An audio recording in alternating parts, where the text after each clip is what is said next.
our time. The fact that atom bombs may someday be dropped on our cities.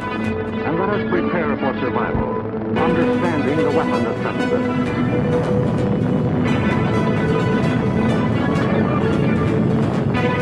An atom bomb destroys or injures in three ways: by blast, heat, and radioactivity. The blast of an atom bomb is the most important destructive agent. In Japan, whole buildings are flattened by its force. However, many buildings of sturdy construction, even though close to the explosion, remain your standing. synthetic pain.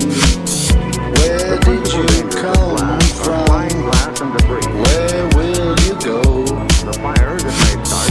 When did you turn upon us? Nobody knows. The atom bomb destroys As the world we people caught in the open as far as 2 miles away. washes slowly away. Protection could have been The easily last of the high rises start to crumble and any sway. solid material afforded similar protection. The third weapon of the bomb is radioactivity, thrown off at the instant of explosion.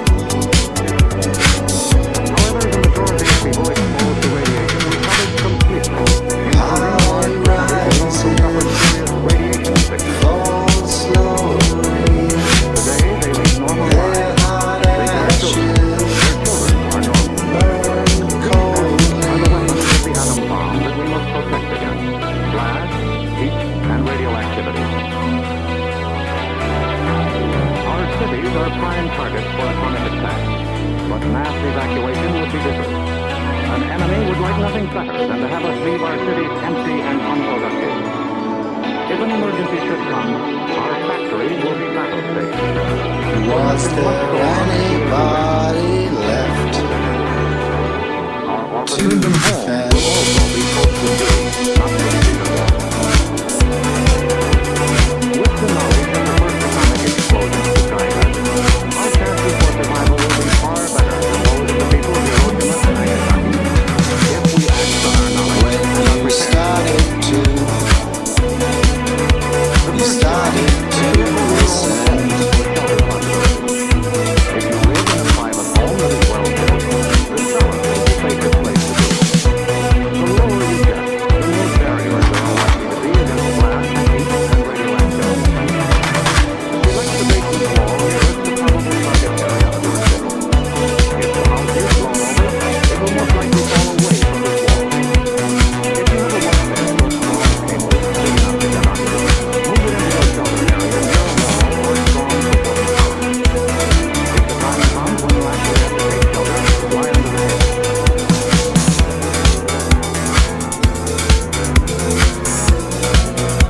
If you live in a home that has no basement, choose a shelter area without windows on the ground floor. An interior hallway is probably best. In time of emergency, the shelter area should be cleared of mirrors and other objects that might Our minds have long since If calcified. you live in an apartment house, rules for No taking shelter will be one posted is in your building. left to Learn them. Also, testify. learn the location of public shelters in areas where you work or frequently visit. There are many things you can begin doing right now. Fireproof housekeeping is one, so clean up that attic. Was there anybody left? Don't let trash pile up in the yard. Set aside a small supply of Was canned there goods. anybody left Have a good flashlight on to hand. defend? Lights may go out. Keep a first aid kit and learn how to stop disease. Make a habit of keeping a bottle of fresh water handy. A radio will be important for receiving vital instructions. High rises, Finally, prepare the shelter area and slowly. Their hot ashes burn coldly. In case of an actual rain, High rises, will be a wuthering siren. fall slowly. Their hot ashes burn coldly. Once you hear this, act fast.